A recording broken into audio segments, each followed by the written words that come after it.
All right, gentlemen, how's it going? This is your main man, Scott McKay, coming at you again with another episode of the Mountaintop Podcast from X and Y Communications. Listen, do you feel like you're just kind of hanging in there day to day? Tomorrow you'll wake up and do the same thing you did yesterday, and you're sort of just surviving, not really thriving. Well, that affects all sorts of areas of your life, including your success with women. And today I have the perfect guest to come talk to you about that and hopefully make it a thing of the past instead of a hallmark of your present and an earmark of your future, because you don't want either of those. You want to start thriving, not merely surviving. Before we get to that, I want to remind you that you can find me almost everywhere at Scott McKay on social media, YouTube, X, all those places. And if you haven't joined the Mountaintop Summit yet, gentlemen, please make sure you do. A lot of guys are hanging out there doing a great job. Also, I want to remind you guys to go to mountaintoppodcast.com and download the free book, Sticking Points Solved. That's where you'll find real emails from you guys asking me questions on almost everything. And I'll give you the best answers I know how to give, which are usually pretty good with the kind of experience that I have under my belt. And it covers almost every situation with women. It won't cost you a dime. It's free. So go to mountaintoppodcast.com and get you some. My guest today is named Sanya Bari, and she is a relationship therapist coach. And you ready for this? An emotional clarity expert.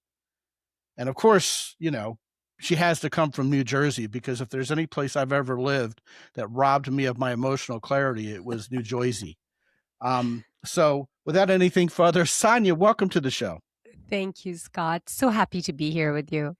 I feel almost like you're a returning guest, because full disclosure here, we tried to do this about a week and a half ago. And with the awful weather we had here in South Texas, we got a blackout right smack dab in the middle of the show. First time since 2006 ever doing this show. And I'm thinking for a second, well, I don't think God doesn't want us to do this show. I don't think we're star-crossed, because this is a great topic and you're lovely and it was going great. But you know what? Here's what I know. Every time I've ever had to re-record a show for whatever reason, it's almost always come out better the second time. Yeah. So I think God wants me to be a returning guest. I think that's probably true. I think I want you to be a returning guest. I'm Wonderful. Certainly not God. You know, I don't have those delusions of grandeur by any stretch of the imagination. So you have a very interesting statement, and I think this is how we should kick off the whole show. You asked, what keeps men from thriving? Well, it's almost always revealing itself in how they relate to women, especially in intimacy, leadership, and presence. And when survival strategies are running the show, connection is the first thing to go. Now, I'm going to ask you to just go ahead and riff on that, but I want to qualify it with one observation. When I'm stressed financially, when work is really getting at me, when I have a deadline, when I have a project that has to get done, I get a little crankier with my wife. I get a little more distant. My brain starts wandering. And it really does rob connection, because we don't prioritize that. We have this fire that's burning a hole in our desk, and we've got to put it out before we can get to anything else. And that really is surviving rather than thriving, even in the moment, isn't it, Sanya? Yeah, absolutely. And so let me just riff on this beautiful place that you took us to. I think it's a pretty ugly place, but suit yourself. Well, I mean, it can feel ugly, but that is, to me, all of those places that are challenging and dark and scary, they are all trailheads back to yourself. We can see them as, ditches, or we could see them as those places where we're going to build up that resistance, where we're going to create the muscle, so that when they keep coming back, they are no match for us, because we have used all of the previous ones to build the muscle. So now when they come as they're coming, we are different. We are changed by it. It's almost like using your journey. So you can kind of recognize these patterns when they're kind of rearing their ugly head and go, oh, okay, you know what, mental trigger. Now I know what's coming, and I need an alternate way to handling this other than just going into Tasmanian devil mode and just spinning. Mm-hmm. Mm-hmm. What does that look like? All of us, Scott, every single one of us, I was the kind of person who lived so much from the surface, and I was so focused on like solutions and tangible things that I could win. And just that whole methodology and sort of thinking that we get used to when we think about what success really means. We have this misunderstanding that we're always looking out at these things. So it was just like go, go, go, go, go for me. But then when you create, and you get to create a lot because of that, we think that one of the most common ways that we numb is drugs and alcohol. But really, the most common way we all drug ourselves, we all numb ourselves is by staying busy. I'm going to stay so busy, I'm not going to have time to think or feel. So that is one indicator. But every single one of us, no matter how far away we think we are from that part of us that is not surviving, that is actually thriving, every single one of us has that part in us that even in the middle of a storm, there is a calm. And you may have experienced it maybe in the middle of playing a sport. Maybe when you are jamming with your friends, you're playing an instrument or you're driving, you get into the zone where not everything is fine in your life. And maybe you're in the middle of high performance, but you're completely connected to a part in yourself where you are feeling like yourself, but just a version of you that is just so almost like locked in. And that is the place that we all have the capability to learn to come into over and over again at will. And that's where the magic comes from. Well, now I'm a little confused because on one hand, we're saying that guys will kind of descend into this pattern of staying busy to relieve the immediate stress in the moment or to maybe not deal with something relationally that's going on that's troublesome. We just kind of get tunnel vision and get buried in our work. But at the same time, you're also saying something about this being this bridge to really self-actualizing and knowing where our purpose is. So, what's the difference between saying to yourself, well, you know what? I think I'm just going to stay at work for an extra couple hours and grind because it sure beats going home and facing my wife, because that would be even more stressful, which is demented and sad. But a lot of guys can relate to that, right? Versus saying, like Lamar Jackson on the Ravens. We're locked in, man. You use the word locked in. And I noticed that the Ravens, I'm a fan of the Baltimore Ravens, for better or worse. And Lamar loves to say, yeah, man, we locked in. We're ready to rock this thing. We're gonna go forward. So far, being locked in hasn't resulted in playoff success for them, but I know where he's coming from and I like the term and it sounds really good on paper. So like, yeah, athletes, people who are really driven, your type A entrepreneurs, those guys are all locked in. They're all focused. I once got an award when I was number one sales guy on my entire team of over 200. And when the CEO got me on stage and gave me the award, what he says is, man, this guy is the king of focus. I can't believe how focused he is. He doesn't waver. When he's got a job, he does it, saying it as if it's a good thing. So how do I take the survival impulse that causes me to get tunnel vision and lock out everything else? Almost like covering my ears and going, la, la, la, I can't hear anything else because I don't want to, which sounds immature and dumb, versus, okay, I'm going to stay focused. I'm going to be a visionary. I'm going to have ambition and I'm going to head towards something that really just lifts me up. And, the tide carries my whole family and my friends and people who are inspired by me with it. What's the difference? What does it look like? One of the best ways to understand this whole psyche that we have is becoming very aware of your own self-talk. You'll notice that our talk gets very catty, very mean. And literally, it's so customized, Scott. It's literally like the voices of all of those people who bullied us. A little An sip of water amalgam of here and all there of will them. help you thrive for sure. Yes. Yes, I don't know. There's some stuff I'm recovering from. So it's not convenient right now, but that's what's happening. But is Well, just we so, want you to thrive for sure. So yes. drink all the water you True. want. Yes, You want my throat to thrive too. So it's absolutely. so interesting, Scott, that we are so customized in the way we cuss ourselves out. We are so mean to ourselves, and we adopt these voices of people we didn't really appreciate, that maybe were the worst people for us. And we are using their voices. Some of them are past, and some of them are not, but they don't remember that they've done these things to us. So when we start becoming gentler with ourselves, and whenever you are going to fall into this moment where thriving is happening, one of the biggest indicators is that you're going to start feeling very heavy. You're going to start feeling draggy. You're going to sometimes we are so unaware of our bodies that you'll notice that you'll start to get some aches and pains. Sometimes that's neck and shoulders, sometimes that's lower back for some people, but things start objecting in your body. So you want to be like, wait a second. One thing we all know from working long enough in our lives is that work doesn't end.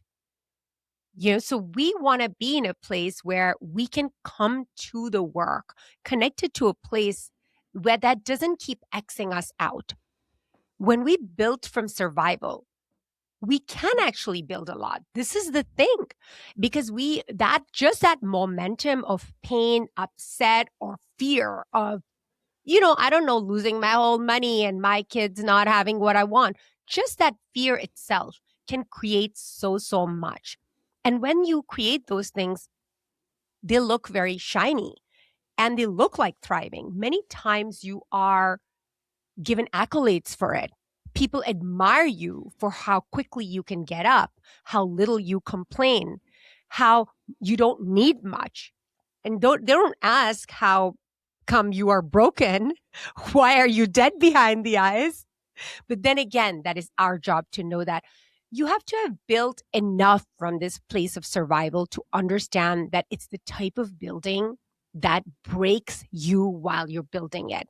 You could be the guy who has that dream home, but then you begin to lose the family you created it for. You have that accolade that you really worked hard for, but you're losing the health to be able to enjoy it. Or you're the guy who really worked hard for the fame and you really actually deserve it, but then you go punch somebody on an international stage. Can happen. It can be all lost so quickly, can't it? Yes. Yeah. And the biggest loss is really losing yourself. So that moment when somebody is losing this on the stage, it sounds like it's the moment, but you've lost it well before that. That is just what we are seeing of where you have basically X'd yourself out while you were creating what you were creating for others. So don't believe everything Eminem tells you about losing yourself in the moment, right? It's a vicious, dirty lie, isn't it? Yeah. I'll watch out for Eminem. Gifted lyricists. I don't know about life coaching from Eminem. Maybe not the best idea.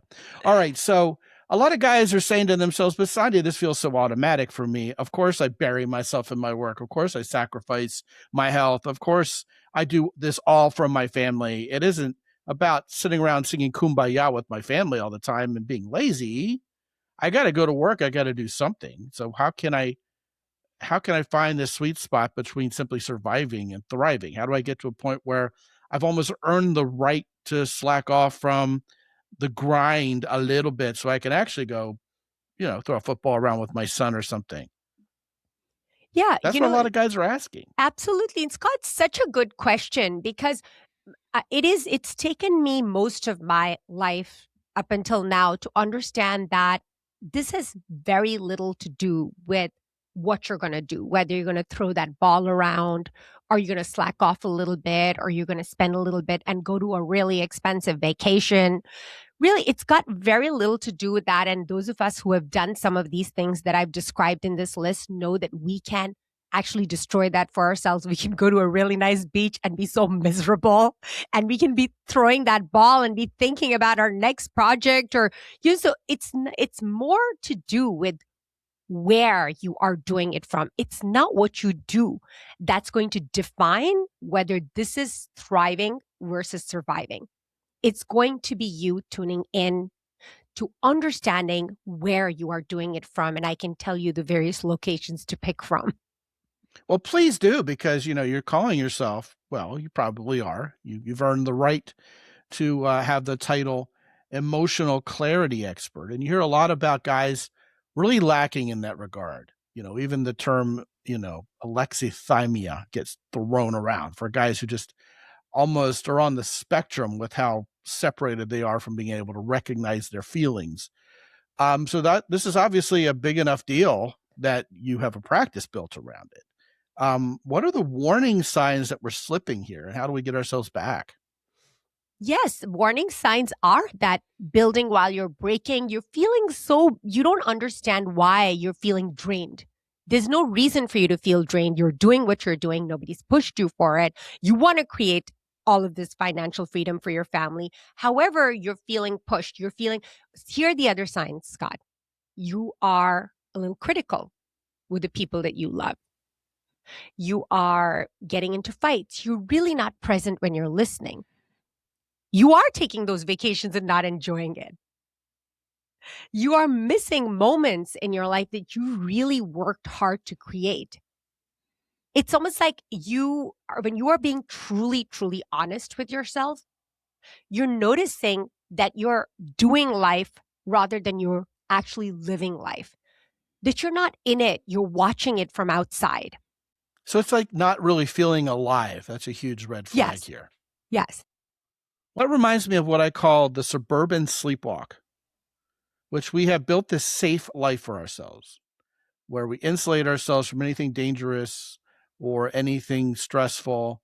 And we watch everybody else go on vacation and have an adventure on TV while we just get DoorDash delivered to us. Heck, nowadays it's gotten to the point where we don't even go out and be social anymore. Everything's just ersatz socialization. And yet people are more lonely and stressed out than ever before. I mean, forget this idea of thriving so I can interact with my family and my kids and my girlfriend. Guys are out there saying, what family and kids and girlfriend? I haven't even gotten there yet. I'm still struggling to even work that out in my life. I'm so busy doing nothing and feeling like, well, I'm on this perpetual hamster wheel that I don't have the time and I don't have money for anything else. It's like the old Bruce Springsteen song, one step up and two steps back. I burn rubber. I go out there and I just hustle, and all I get is kicked in the crotch for it. And a lot of people are feeling more and more like that. I mean, I feel like I'm smart. I feel like I should be successful. I'm dead sick of seeing everybody else on Facebook post their highlight reels about how rich and successful they are, and they only did it with 3 minutes a day working. And I don't see it. Everybody who isn't, well, I mean, you could sit here and say, okay, how honest are all those reels on Facebook to begin with? Uh, you know, you always hear from this guy when everything's really well for him, like he's crushing it. And then he disappears for a year. And you're like, huh, wonder where that guy went on Facebook. Year later, big splash. Yeah, man, I was homeless and I was this far from killing myself and ending it all. But now I got a bunch more money and I'm crushing it again. And I'm going to show you how I did it. It's like, aha, there we go. There were no highlight reels while you were at your absolute nadir of existence. But now that you're back at the zenith, back at the grind, telling us how to, make something of ourselves. So yeah, I mean, it's easy to see because of social media and how fake it is that I'm not doing as well as everybody else. I'm not okay. So what's the solution? Try harder. So many guys. I mean, I get the emails every day from guys looking for the easy button. What is the one thing to say to a woman who will make her, get naked and spread her legs for me? As if that's going to work out, because that woman's busy trying to get what she wants out of you, and it's not that. So when we're at odds trying, to transact with people so that we can feel like we're thriving at the expense of someone else, everyone else isn't going to be there for it because they're too busy trying to thrive in their own little bubble. So it's this vicious vortex of where we're really mean to ourselves because we're not thriving, because we see this image of other people apparently thriving, but we're not getting it for ourselves. And so you have angry people. You have people who have lost their ability to socialize.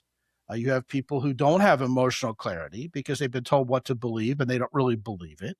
You see that with politics and very unfortunately, even with religious core beliefs nowadays, people don't even know what they believe at the foundational level. So how are they supposed to know how they feel and believe in the moment? Am I onto something with all of this? Because that's what I see out there. That's what guys are struggling with. That struggle seems real to me. It's a very real struggle. It's when we're walking around our lives and we are in spaces and we are feeling from our bodies, we are getting so many emotional signals. And when you haven't, especially as a man, been allowed to express emotion, to have emotion, and then when you finally have emotion, it's seen as aggressive and put it down and shut it down. It's becomes so difficult for you to access yourself. So that whole experience of being raised as a man, and many times by a woman who's been wronged by a man, and now she's going to use you to make sure that you don't do any of the things that her husband did to her, your father possibly did to you. It's very complicated. Well, this is powerful because a lot of guys are out there like, preach, sister. Coming from a woman, this is especially poignant because you're saying the quiet part out loud that a lot of men have felt, but they're thinking to themselves, man, if I stand up and I say this, I'm going to sound like the biggest puss ever. Yeah. Like, what am I going to do? Blame my mommy about us? No, I'm going to go grind more and I'm going to try harder. But then you have a bunch of guys, and this is really where the rubber meets the road, who are like, if I just say hello to a woman, I'm going to get arrested. Women are all angry at us. They don't like us. But these guys come off as being angry at women and not liking women. So you have this he said, she said game where I don't like them and I don't trust them because they don't like me and they don't trust me. Right. Now, I've talked to people very candidly about racism, sexism, fear of people who believe differently politically, religiously. And I've had some very fascinating conversations with some pretty smart people about, hey, you know what? One of the really major triggers of, say, racism or perceived racism in this country nowadays isn't that I have this hatred towards a different race, but I think that other race hates me. And so, it's like this weird reversal of thought process where we assume I'm going to be hated, I'm going to be mistreated, so just avoid those people. And it's gotten to the point where I think men and women have started to feel that way about each other, which is ludicrous, Sanya, because physically we're designed to be in partnership. If you start going around denying that men and women are supposed to be designed to be, even biologically designed to be in partnership, you're just, well, you're being stupid. Ron White said you can't fix stupid, but I sure hope we can, because this is getting to the point where it's affecting the family, affecting the birth rate, affecting our ability to thrive, because this is what we were born to do. I tell guys all the time, look, you were born to attract women, and women were born to attract you. And it sounds like a cliche, but that's where we've gotten in the zeitgeist of this culture, Sanya, is we have to remind ourselves of that. So what we do is we say, all right, well, I don't need to date. The AI porn has gotten really good nowadays. I don't even need a real human being anymore. Or I'm going to tell myself that I'm going to forget about any perceived benefit. And I'm just going to remind myself that I'm an ugly person. I'm an unworthy person. I shouldn't have any desire to be in a relationship, healthy or otherwise, with a female human being, because they're going to reject me, not like me, and, take me to court, steal all my money, have children that I have to pay child support to and only see on weekends. And these guys let this negativity, this self-talk that you spoke of, spin around and around. The biggest example of, I think, where we've gotten as a society in general, and this is very simplistic, but I think it's going to make you laugh, is if we go and we're considering a service, or we're considering buying something, or even listening to a podcast, or buying a book on Amazon, there'll be 100 reviews. 99 of them will be positive. One of them will be scathing. We'll read the scathing one first, and it'll be the one we believe. And the other 99 will go, oh, well, they got, they've been paid off, or that's their brother or something. But that one, that's the unbiased one. It could be like your biggest competitor out there, or someone who has it in for you, or, is jealous of your pretty wife. But people don't think like that. They gravitate towards this negative and just glom onto it. That's not thriving. And it's not masculine. It's not attractive either, is it? No, and Scott, with anything, internet, I'm gonna talk about good, like things that we just consider good: eating well, exercising, praying. Everything that's beautiful in this world can be made into bad if you wanted to, if you take it to an extreme. So I'm not saying reviews. I think that everybody, all of us, you and me, deal with information according to what we have inside us. To be very honest, if I don't read those reviews after I've done my healing, and I remember myself when I had not done it, and I was an angry person.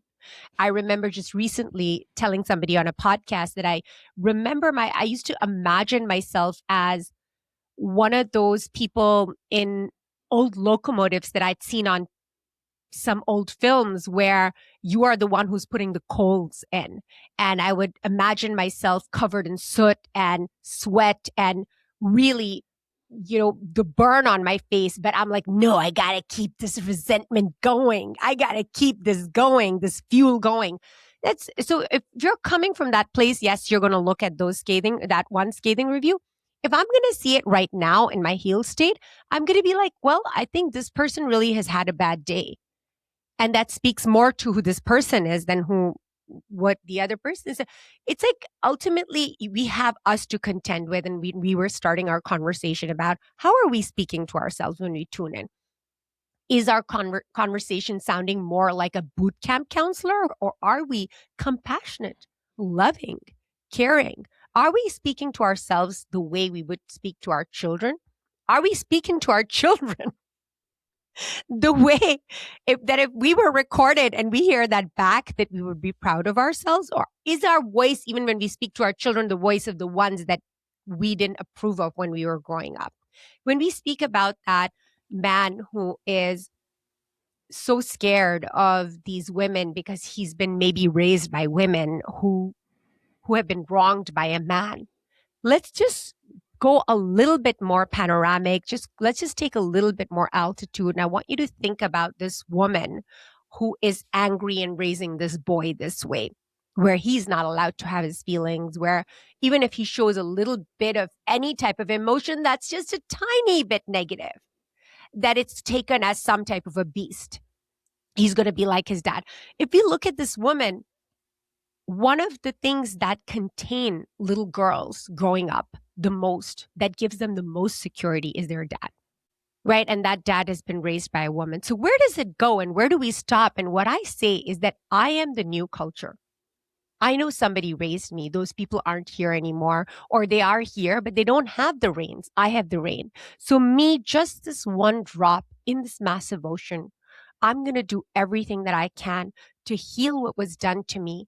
Because if you don't heal what has been done to you, you almost always transmit it. Either you transform it, and if you don't transform it, you are going to transmit it. If we continue in anger and resentment towards someone who's wronged us, we've granted them superpowers over our life going forward, and they're the last ones who deserve that power over us.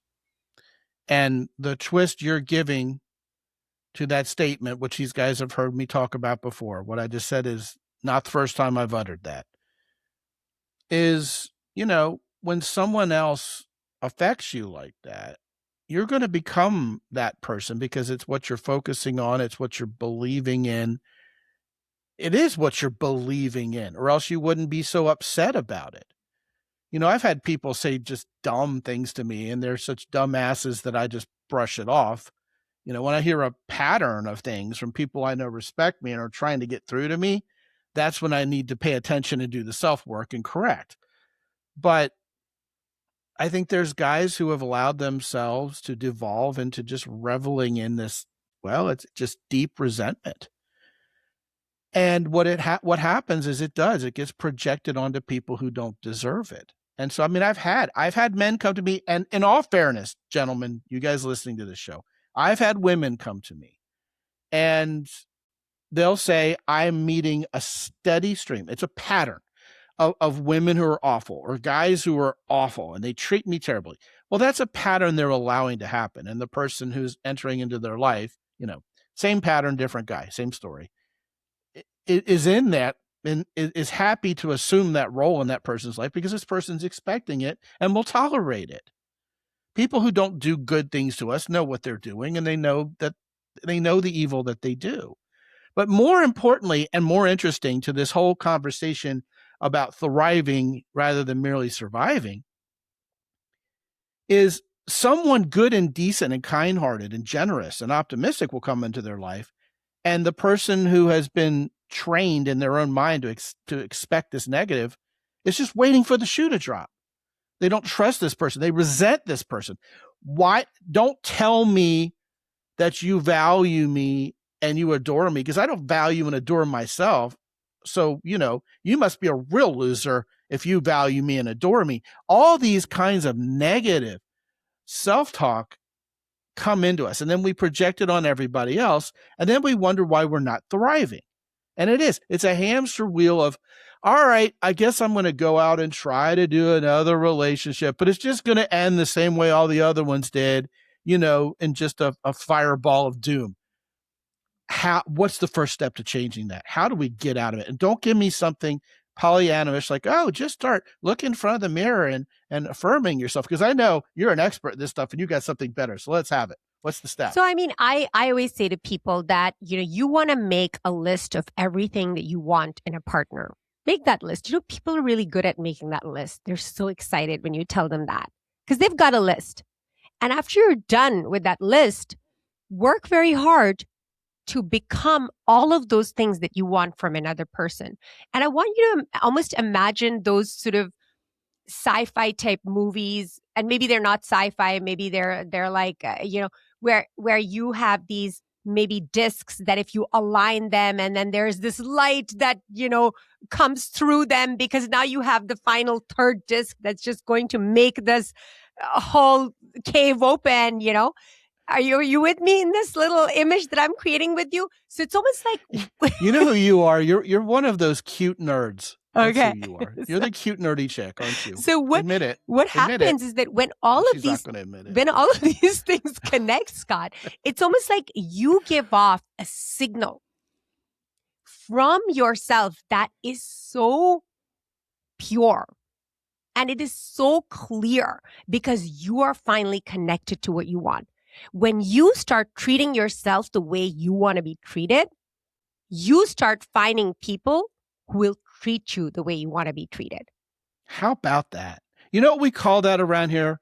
It's the main URL of my main site, and you would have no way to know this because you're new around here. DeserveWhatYouWant.com. What a novel concept. In order to get the person of your dreams and attract them, become the kind of person they want. Yes. It's so simple, yet not easy. The other thing is there's kind of a mirror image of that. And I call it the golden rule in reverse. And we haven't talked about it lately on this show, but it is foundational to everything I do. I would love to say that this is an original thought of mine, but a guy who's an expert in negotiation thought about it before I did. He writes about it in a different context than dating and romantic relationships. He talks about it in business, but it goes like this. The golden rule in reverse is not do unto others before they do unto you. Okay, that's kind of the twisted version. It's when someone would seek to do unto you, ask yourself, would I ever in a million years try to do that to someone else? And if the answer is, oh, hell no, then don't accept that manipulation from someone else. Don't give into it if you wouldn't dish it out. And to me, that's a huge step. If I'm getting into a situation where I'm just seeing the same negativity over and over again, and I'm starting to ride that hamster wheel of negativity, and make no mistake, you and I both are kind of sort of dancing around this idea that the negativity and the projection and the lack of healing from what's hurt us in the past is directly responsible for our lack of thriving. So that's on the table, right? That you're on the same page with me on that, right? Yes. Okay. Absolutely. She's nodding her head. Okay.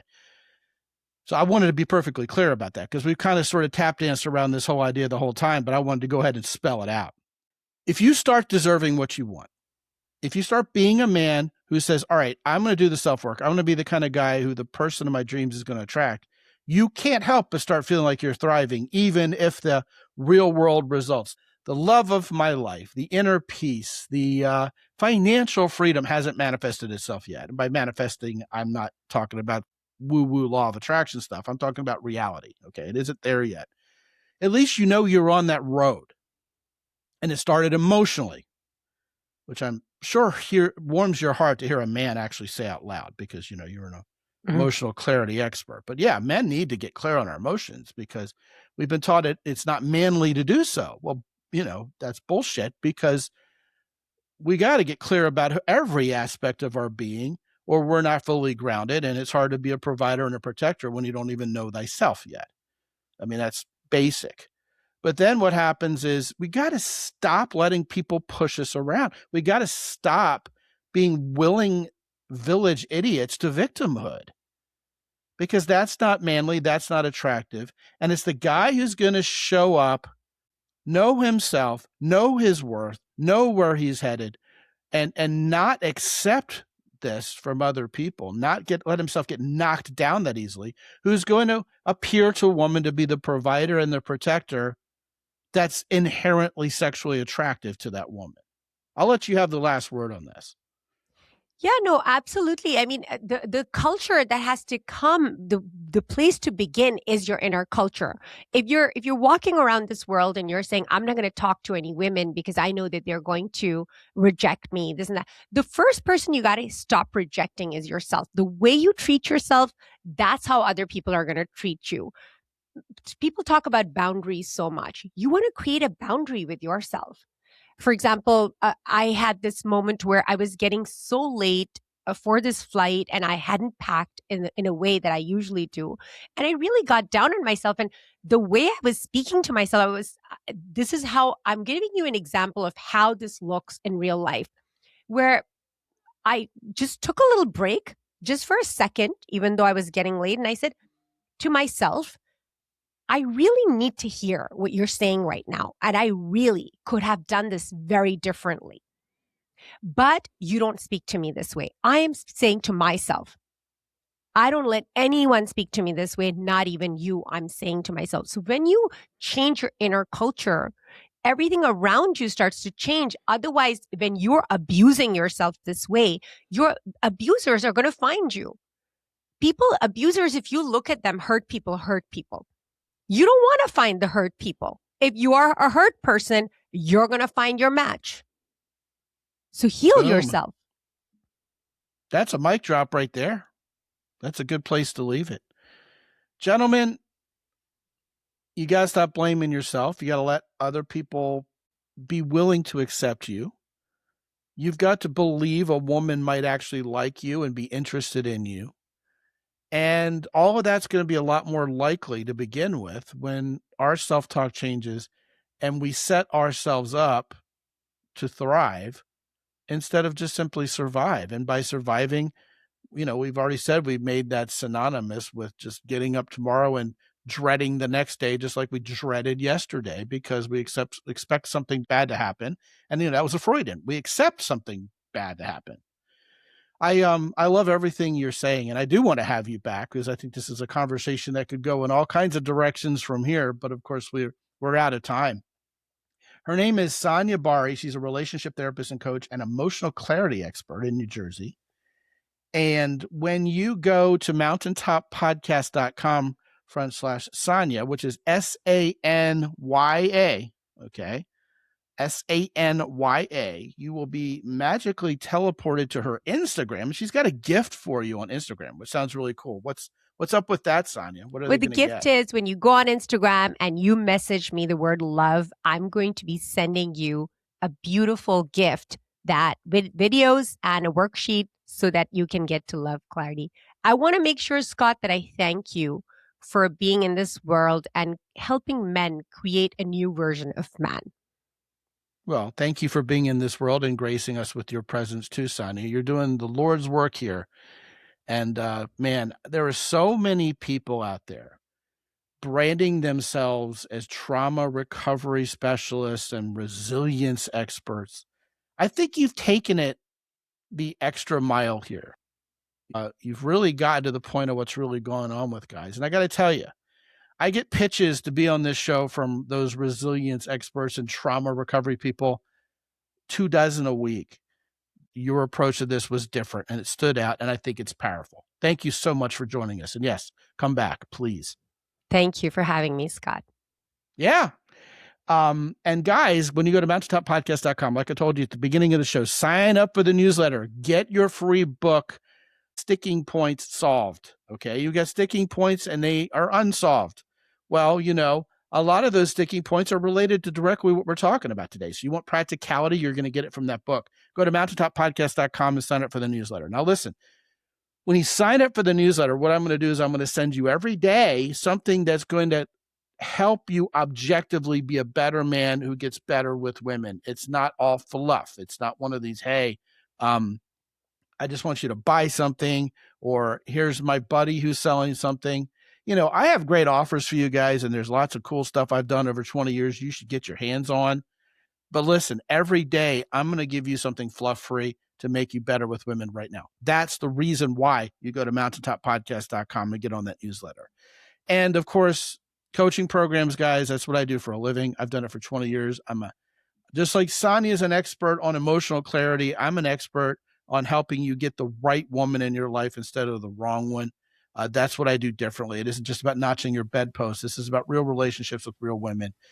The soapbox lately, guys, is get out there in real life and meet real women and rediscover the value of a real relationship where the two of you value each other. And if that's resonating with you, hey, get on my Zoom. Let's talk about it. It's all there for you at mountaintoppodcast.com. And guys, the three big sponsors of this show have been there for over a half a decade now, all three of them. Jocko Willink's company, Origin in Maine, The Key Port, and also Hero Soap. All of those run by real men who are going to make your life just a little bit manlier when you partake of their stuff. Okay, so get in touch with all three of our sponsors at mountaintoppodcast.com as well. And when you're there, use the coupon code MOUNTAIN10 when you make any purchase from those guys. And all of that and more is there for you. Even more is there for you at mountaintoppodcast.com. And until I talk to you again real soon, this is Scott McKay from X and Y Communications in San Antonio, Texas. Be good out there.